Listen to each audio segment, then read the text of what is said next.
পৌঁছে গেছি এমন একটা জায়গায় যেখানে শুধু ভয় আর ভয়। আজকে আমি এবং আমাদের সুনীল কুমার দত্তদা এক এমন অদৃশ্য এমনই একটা ভাঙা বাড়ির খোঁজে জঙ্গলের ভেতরে প্রবেশ করতে চলেছি, যেখানে আমি অনেকবার দত্তদাকে বারণ করলাম, দত্তদা যাবেন না, উচিত নয় এরকম একটা জঙ্গলের ভেতর বহু পুরনো বাড়ি, যেখানে হয়তো এখন আর মানুষ থাকে না, থাকে শুধু অন্যান্য কিছু ভূত পিশাচ ইত্যাদি। কথা শুনলেন না দত্তদা, বললেন যার হৃদয়ে দয়ালের স্থান তার আবার কিসের ভয়। দত্তদা সাবধান, এরকমভাবে আপনি ভিতরে যাবেন না। দেখুন, আপনারা দেখতে পাচ্ছেন আমরা দুজনেই ভেতরে প্রবেশ করলাম। দেখি দিকটা ভাঙা, অনেক পুরনো স্মৃতি এখানে লুকিয়ে আছে। বাইরের দিকে ভিডিওটা দেখছি, চারিদিকে শুধু জঙ্গল আর জঙ্গল, নানা রকম শব্দ শুনতে পাচ্ছেন আপনারা।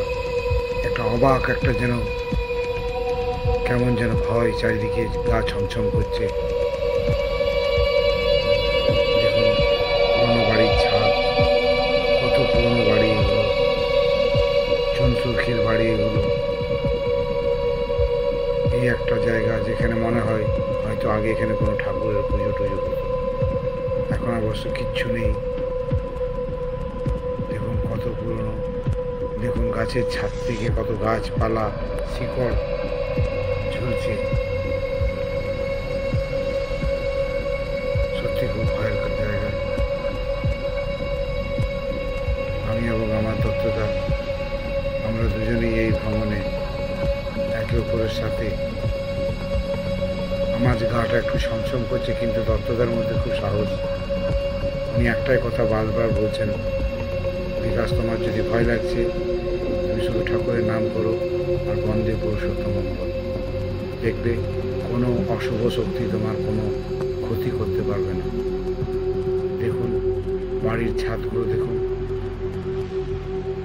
কত উঁচু, এবং চারিদিকে অন্ধকার, কোথাও কোথাও থেকে সূর্যের আলো ঢুকছে। এই দেখুন প্রত্যেকটা জিনিসই আমি আপনাদের সামনে তুলে ধরছি। এইদিকে একটা সায়রা দেখতে পেলেন এখন। এই দেখুন গাছপালা, কত বড় বড় গাছ।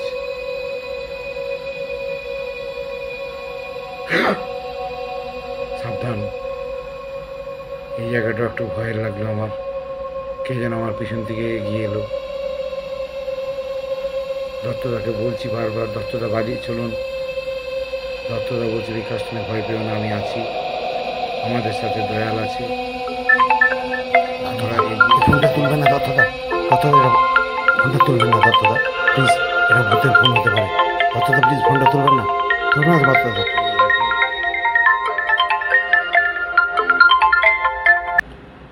দেখতে পাচ্ছেন এই শিকড়গুলোকে ওপর থেকে নেমে এসছে।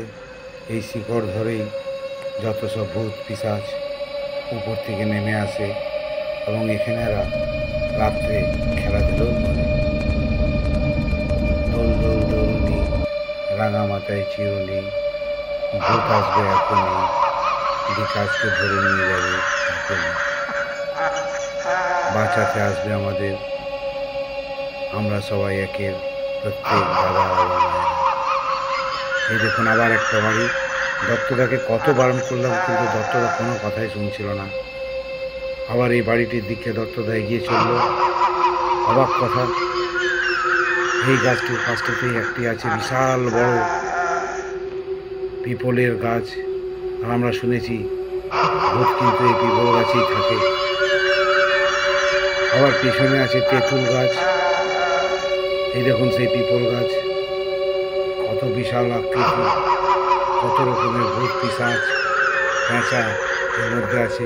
এই দেখুন পিছনে তেঁতুল গাছ, তেঁতুলা ভূত থাকে এর মধ্যে। আর দত্তদার মুখে হাসি, ভয় তো তার করছেই না। আমার কিন্তু গা ছমছম করছে। আবার যেন মনে হচ্ছে যেন পিছন থেকে কেউ দৌড়ে আসছে আমার দিকে। না, দত্তদা পালিয়ে চলুন। বারবার বলছি, দত্তদা কথা শুনছে না। দত্তদা শুধু একটাই কথা বারবার বলে যাচ্ছে, বিকাশ ভয় পেও না, আমাদের সাথে আমাদের ঠাকুর আছে। দেখুন দত্তদার কোনো ভয় নেই।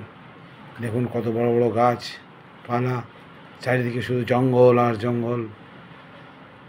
দেখতেই পাচ্ছেন সেই পুরনো জীর্ণ বাড়ি, 1946 সালে নির্মিত এই বাড়ি। মানে আমাদের ভারত স্বাধীন হওয়ার আগের এই বাড়ি। নিশ্চয়ই ব্রিটিশ আমলের বাড়ি, তখন ব্রিটিশেরা এখানে থাকতো। আজ 2025, মানে বুঝতেই পারছেন কত বছর পুরনো এই বাড়ি। যাই হোক,